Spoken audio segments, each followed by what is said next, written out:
Next week, the president will make his first trip as president of the United States to Israel, the West Bank, and Jordan. On this trip, it'll be an important opportunity for him at the beginning of his new term to meet with the new Israeli government that was just formed to discuss a range of issues that we cooperate on, as well as to speak directly to the Israeli people. He'll also have the chance to meet with the Palestinian leadership and the King of Jordan, King Abdullah. When we get to Israel on Wednesday, the president will have meetings with both President Perez and Prime Minister Netanyahu, who he'll have dinner with, and he'll be able to discuss a range of issues, including the peace process, issues like Syria, Iran, where we're cooperating very closely with the Israelis.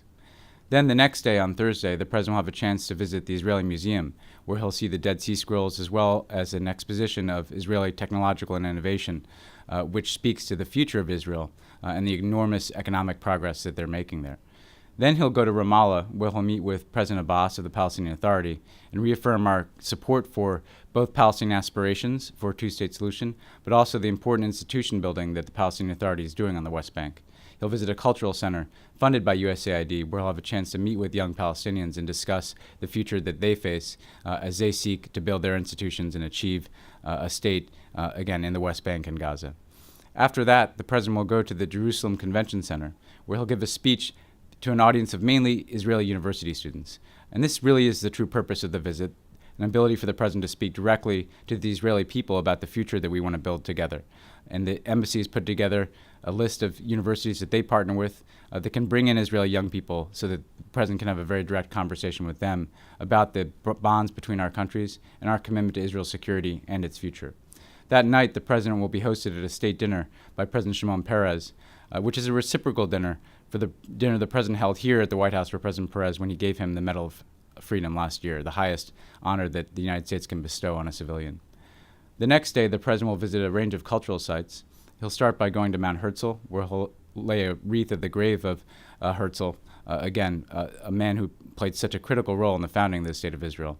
Then he'll visit Yad Vashem, the Holocaust Memorial Museum that the president visited as a senator back in 2008, where he can again speak to the tragic history of the Holocaust and the imperative of ensuring that Israelis have security in their homeland, the ancient homeland of the Jewish people.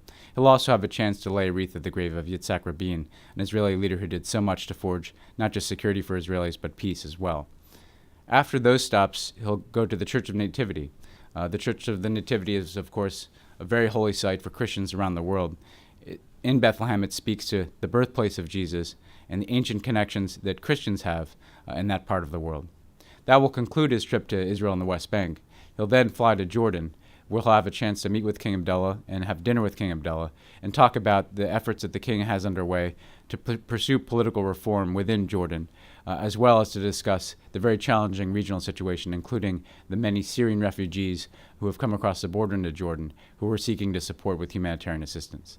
So it'll be a very full agenda for the president in these 3 days. He'll have a very important set of meetings, but importantly, he'll also be able to speak to the Israeli people, the Palestinian people, and the people in Jordan about the ongoing U.S. commitment to ensuring a future of greater opportunity, greater democracy, and hopefully the aspirations that we all share for peace in the region.